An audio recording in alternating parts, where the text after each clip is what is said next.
जो शो तो चलना ही है, बहिष्कार अपनी जगह। हमें बताइए कि मंच पर और मंच के पीछे क्या हो रहा है। मुझे लगता है कि क्रिस्टोफर ने मंच पर जो हो रहा है उसके बारे में अच्छी तरह बताया, और मुझे लगता है कि मंच के पीछे जो हो रहा है वो कहीं ज्यादा दिलचस्प है। यूरोविजन, इसका इजराइल के लिए बहुत मतलब है, सिर्फ उन लोगों के लिए नहीं, बल्कि जैसा कि आप यहां रहकर खुद देख सकते हैं, यहां के लोग इसे बहुत पसंद करते हैं।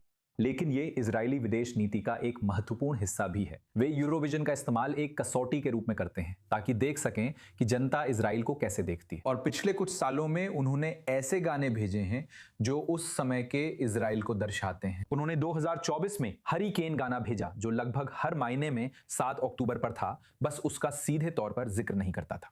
फिर उन्होंने नोवा नरसंहार के जीवित बचे युवा राफाएल को भेजा। इस साल उन्होंने इससे काफी हद तक दूरी बनाने का फैसला किया है, क्योंकि उन्हें प्रतियोगिता में अपने व्यवहार को लेकर कई बार चेतावनी दी गई है। उन्हें ईबीयू यानी यूरोपियन ब्रॉडकास्टिंग यूनियन द्वारा चेतावनी दी गई है कि वे बहुत ज्यादा राजनीतिक हो गए हैं और ये प्रतियोगिता की भावना के खिलाफ है। यूरोविजन की स्थापना राजनीतिक आधार पर हुई थी और ये हमेशा राजनीतिक रहेगा, चाहे आप कितना भी बदलने की कोशिश करें।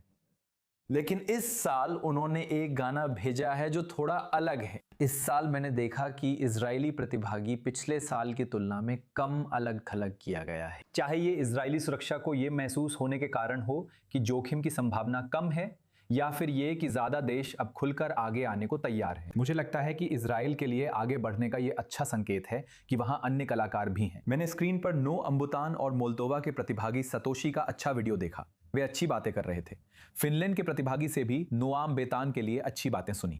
तो ये अलगाव की अवधि अब कम होती दिख रही है, क्योंकि गाजा में संघर्ष विराम बना हुआ है और उम्मीद है कि भविष्य में भी ऐसा ही रहेगा। तो शायद ये वैश्विक मंच पर अलग थलग पड़ने की स्थिति का अंत है, और ये इजराइल के लिए, देश के लिए, और जैसा कि मैंने कहा उसकी विदेश नीति के लिए बहुत लाभकारी होगा। बहुत संक्षेप में आपको सीधे सवाल पूछ रही हूं, क्योंकि आपने प्रदर्शन देखे हैं। कौन जीतेगा?